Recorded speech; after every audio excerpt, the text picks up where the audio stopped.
Hello and welcome all you gamers, grinders, and glory chasers to the Esports Meta, your source for everything esports in North America. I'm your host, Billy Sims, here to chat with you about our main topic today, Overwatch Championship Series. It's starting to kick off. We're starting to see some rosters. We got some juicy details for you, but I'm not going to be the only one talking. With me, my co-host, Nicholas Layton. How you doing today, Nick?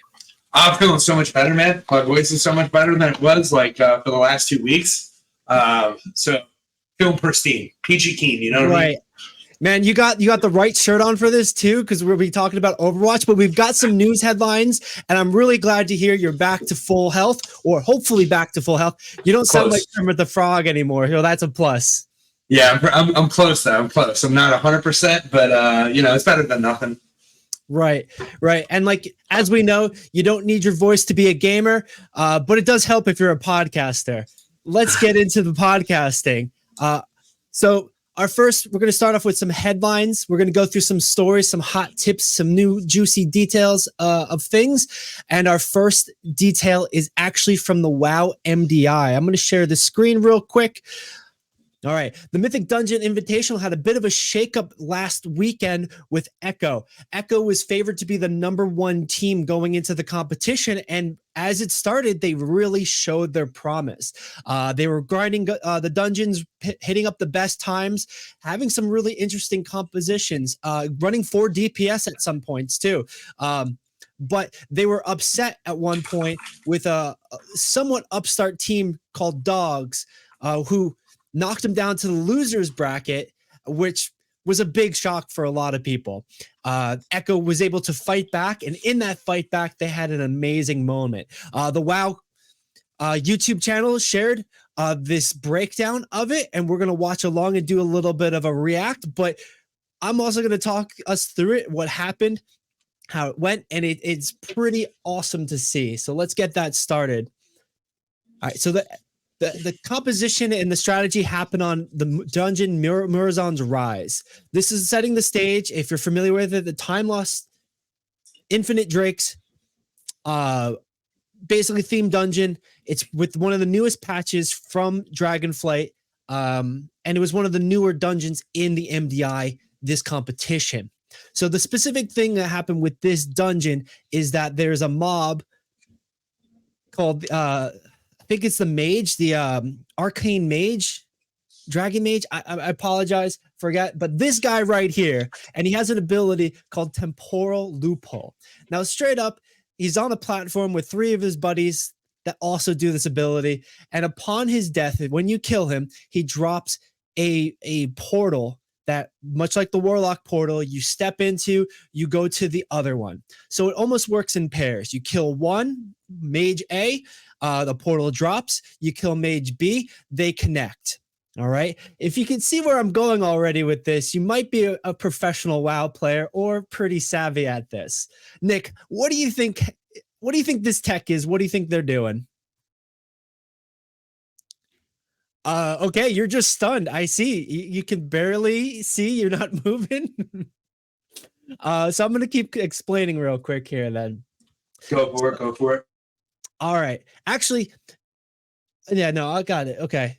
So more or less, they're using this tech, and usually it's isolated to just one part of the dungeon. Here's the map of the dungeon. You start here, and then here's just generally the pulls that happen. And like these infinite, what is it?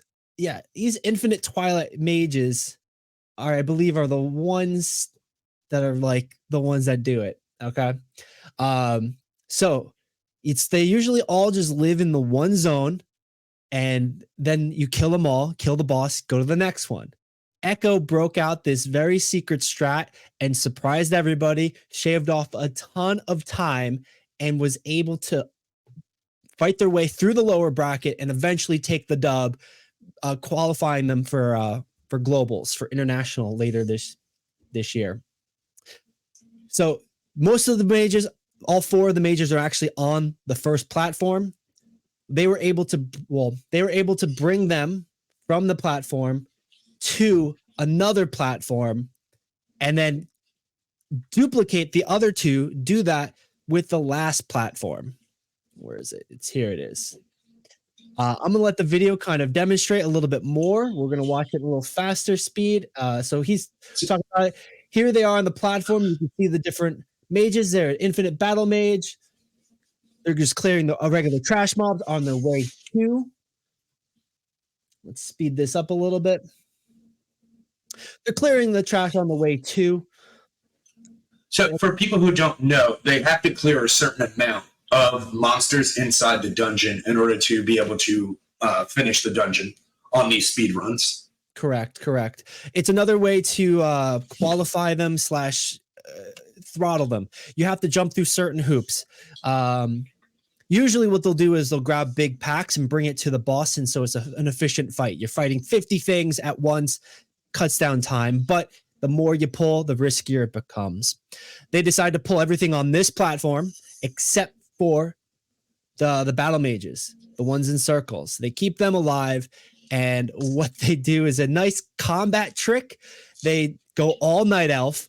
They drop into shadow meld, drop in combat, are able to then stealth through the portals here on the sides and bring them to the next one when they come back out of shadow meld, because it locks them into combat again.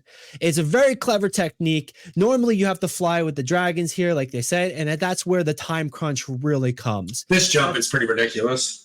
That's where the time crunch really comes. And that's why I want to spotlight right now, because it's not just a strategy of just cleverness. There is a precision in execution that needed to happen. So once they are locked in combat, a druid can't go back into stealth. So they have to get clever around it. And if they aggro this one, then it's going to pull the mage to here, which is not what they want. They want to pull the mage up somewhere else to the boss. Watching this, you can see that the druid is going to make a crazy jump at one of the highest levels of play, at one of the highest urgencies and risk factors. You're in the loser bracket. You're in losers bracket. You're in contention. You just got knocked down. You might have been boomed. You might be morally down. And here you are having to step up, make the play, show your hand. So here we go. Druid's going to use their ability, Wild Leap, and they're going to bypass the mage here.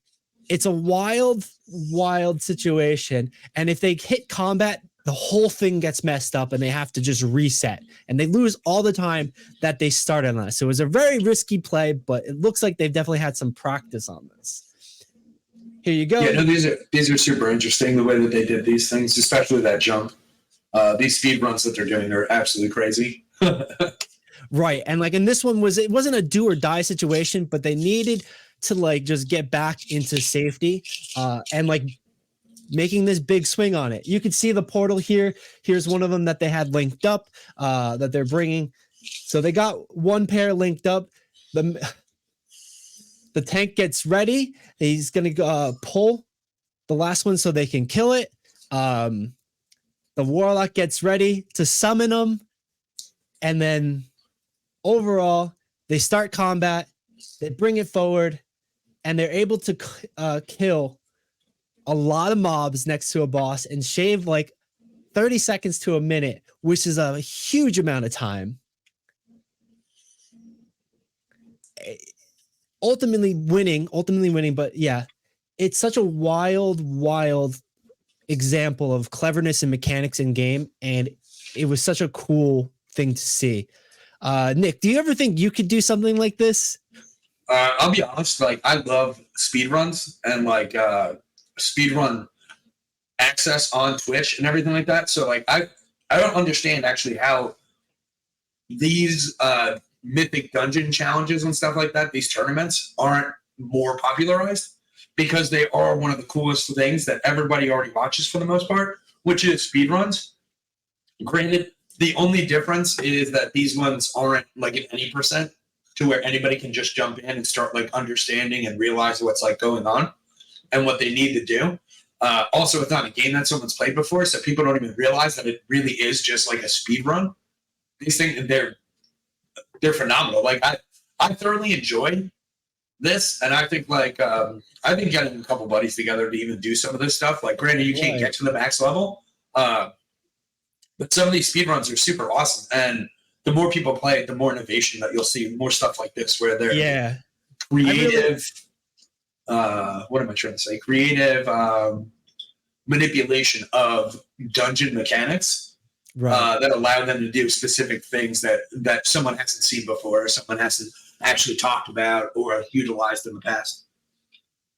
Right. And like speedrunning traditionally isn't on a live service game. Speedrunning is like a solved situation. Like speedrunning the original Mario game, they've hit a ceiling. Like there's ways to like get 0.4 seconds off their time, but like it's almost computer-esque manipulations of the code at this point, because they've done everything a human could.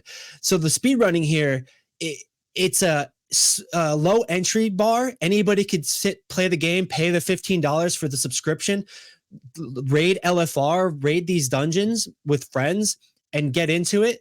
But then, it has a high ceiling skill cap, where this level they're doing it on plus 22 skills. The difficulty raises by number, so 22, 23, 24. I think 26 to 30 is the highest it's ever been, and I think it was kind of a fluke when like a 30 was done, but I digress. It's cool to see this happen in a live service game that's not solved, that's not exploiting code.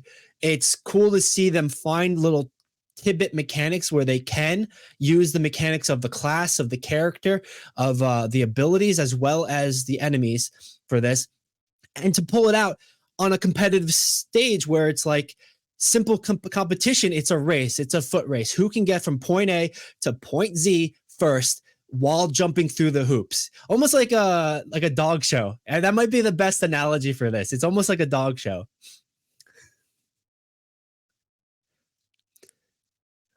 I'm sorry, Nick. You might have muted yourself. I did. What did I was going to say? I'll let you talk about how it's like a dog show. I won't step in that lane. But no, like, it's super impressive, and I really do seriously enjoy watching it. Like, I watched all this weekend. It was a lot of fun just watching it. A lot of the things that happened, like, sure, it wasn't as exciting as that one example, but it's always super. It's two teams racing. It's literally a race to do a speed run, and the way they go about it is different. Like, seeing these guys think like, hey, let's all just race swap is pretty it's pretty wild to even like just think about, like, hey, you know what, all five of us get the race swap, let's test it out. All right, this works, let's move forward with it. Like, that's kind of, what is that, like $30 a piece? It's like $150 just to try out a strategy. Like, not a lot of people are going into tournaments like this spending $200 just to try something out. Well, yeah, and these guys like to compete on the highest level, and they've put the work in. They've definitely had to have like practiced that to figure that out, and then practice those jumps and those techniques with shadow meld timings, etc. So, but yeah, it's really cool to see how simple of a competition it is. And I'm looking forward to, I believe, Group C is happening this coming weekend, seeing if any more wildcard situations. Because even if there's not like a special situation, like a special case strategy like this, there was a match this weekend where it came down to the last boss. The two teams were racing, and they were 1% apart. So that's like less than a millisecond, less than a second of competition that somebody basically stepped the wrong way, hit the wrong button, or just changed a little bit of the trajectory where it killed the boss first. And like, that is super duper exciting. I'm just going to be a little bit of a nerd here, just push my glasses up and be like, wow, guys, that's so amazing. But it really is. And it's such a simple competition, like fighting games to watch. But no, it was super fun. And when that actually happened, it was pretty funny that the casters specifically were like, hey, everybody calm down. I know it says it's like 1 second difference on the screen, but we are not connected to this whatsoever. We started our timer, so like, relax. This is getting down to the millisecond, and like, it was very close for that game. Yeah, which was It was crazy. I know I'll be looking ahead, especially for the global invitationals later this year, when all the better teams, the teams that pull out these strategies, are now competing for big money. But